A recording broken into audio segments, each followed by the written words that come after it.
নির্বাচন কবে হবে এইটা এখন মুখ্য বিষয় না। এখন মুখ্য বিষয় হলো প্রথমে অন্তর্বর্তীকালীন সরকারের লক্ষ্য উদ্দেশ্য তারা কি করতে চায়।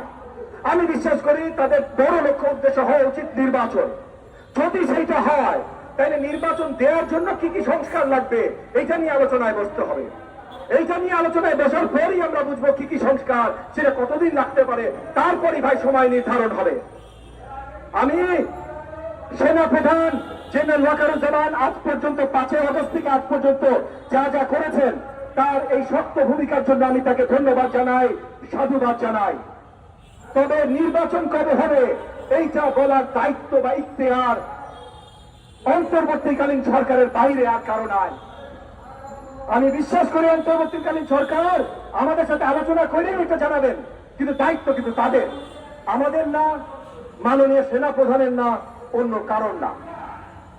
এই জিনিসগুলো পরিষ্কার করা খুবই জরুরি। কারণ আমরা দেখছি ভাই আমার বারবার ধোঁয়াশা রয়ে যাচ্ছে।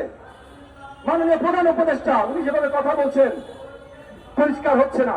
গতকাল একটা অনুষ্ঠানে উনার প্রেস সচিব বলেছেন ছাত্র জনতা যবে চাইবে তবেই নির্বাচন হইবে। কেন ভাই, ছাত্র জনতাকে আপনাকে স্বপ্নে এসব হইলে যাবে? ছাত্র জনতা মানে কি? ছাত্র না জনতা, নাকি আপনার সাথে ক্যাবিনেটে যারা আছে সেই ছাত্র দুইটা?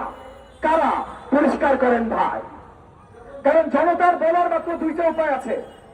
একটা হলো নির্বাচন, ভোট। আপনি বলছেন সেই নির্বাচন দেওয়ার জন্য জনতার কাছে জানতে হবে। জনতার কাছে জানার যে একমাত্র উপায়, সেই উপায় নির্ধারণ করার আগে আপনি বলছেন সেটা দিতে হলে জনতার কাছে জানতে হবে। তাহলে জনতা কেমনে জানাবে?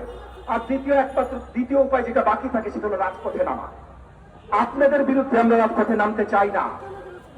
আপনাদেরকে আমরা বসিয়েছি যেন রাজপথে সহজে নামতে না হয়। আপনারা শুধু আলোচনায় ডাক দেন, আমরা আলোচনা করে কাজ করি। এবং এই আলোচনায় আওয়ামী দোষরদের যেন না ডাকা হয়।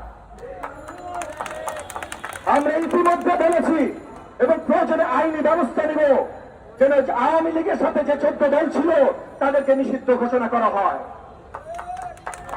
কিন্তু একই সাথে আমি বলছি 2014 নির্বাচন থেকে 24 নির্বাচন পর্যন্ত এবং প্রত্যেকটা অন্যায়ের সাথে হাসিনার সাথে পাশে যে দাঁড়িয়েছিল জাতীয় পার্টি, এই জাতীয় পার্টি 14 দলের অংশীদার যদি নাও হয়, আমি প্রত্যেকটা অন্যায়ের অংশীদার।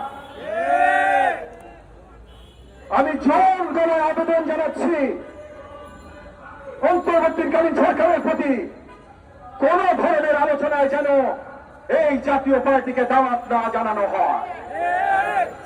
এই জাতীয় পার্টিকে যদি আপনারা দাওয়াত জানান, তাহলে এই যে শত শত হাজার হাজার যে নিহত বীর জুলাই আগস্টের আন্দোলনের, লক্ষাধিক যে আহত বীর, তাদের প্রতি আপনারা অসম্মান জানাবেন।